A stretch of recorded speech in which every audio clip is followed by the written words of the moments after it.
C. Lembaga keuangan non-bank.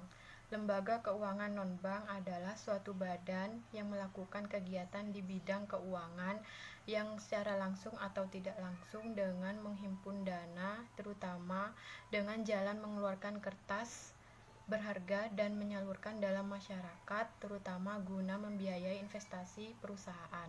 Tujuan lembaga keuangan non-bank adalah untuk membantu perkembangan pasar modal serta membantu permodalan perusahaan ekonomi melemah. Fungsi lembaga keuangan non-bank adalah menyimpan uang, menyediakan modal, dan pengandaan kredit, pengajuan peminjaman, dan pelaksanaan kegiatan keuangan. Adapun jenis-jenis lembaga keuangan non-bank yaitu pertama, perusahaan pembiayaan, yang kedua, lembaga asuransi, dan yang ketiga, pasar modal. Peranan lembaga keuangan non-bank dalam mengembangkan perekonomian yaitu sebagai pendorong pertumbuhan ekonomi, membantu dunia usaha untuk meningkatkan produktivitas barang atau jasa, memperlancar distribusi barang, dan mendorong terbukanya lapangan kerja. Adapun faktor pendukung peran lembaga keuangan non-bank yaitu meningkatnya pendapatan masyarakat, perkembangan industri dan teknologi, adanya denominasi instrumen keuangan, skala ekonomi, serta produk jasa-jasa dan jasa-jasa likuiditas. D. Perbankan dan manajemen lembaga keuangan. 1. Neraca bank. Neraca bank adalah ikhtisar yang menggambarkan posisi harta, kewajiban, dan modal sendiri suatu badan usaha pada saat tertentu disebut neraca.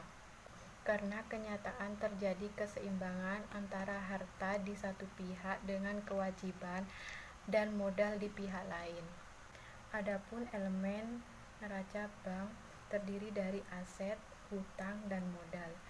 Bentuk neraca yaitu stafel dan skonto. 2. Mengelola resiko suku kredit.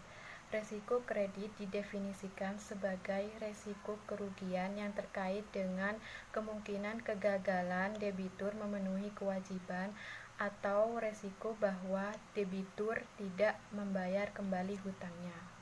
Penyebab terjadinya resiko pembiayaan adalah terlalu mudahnya bank memberi pinjaman atau melakukan investasi karena terlalu dituntut untuk memanfaatkan kelebihan likuiditas, sehingga penilaian kredit kurang cermat dalam mengantisipasi berbagai kemungkinan resiko usaha yang dibiayainya. Adapun macam-macam resiko kredit. Yang pertama, resiko kredit jangka pendek atau short term risk dan resiko jangka panjang atau long term risk. 3. Pengelolaan resiko suku bunga. Resiko suku bunga adalah resiko yang dialami akibat perubahan suku bunga yang terjadi di pasaran yang mampu memberi pengaruh pada perusahaan. Perubahan tingkat suku bunga juga berakibat pada underlying value instrumen aset, liability, dan off-balance sheet atau OBF. Karena present value future cash flow atau bahkan cash flow-nya sendiri berubah karena suku bunganya berubah. Faktor penyebab dari perubahan suku bunga yaitu kondisi ekonomi global, stabilitas ekonomi dalam negeri, stabilitas sosial dan politik dalam dan luar negeri. Terima kasih.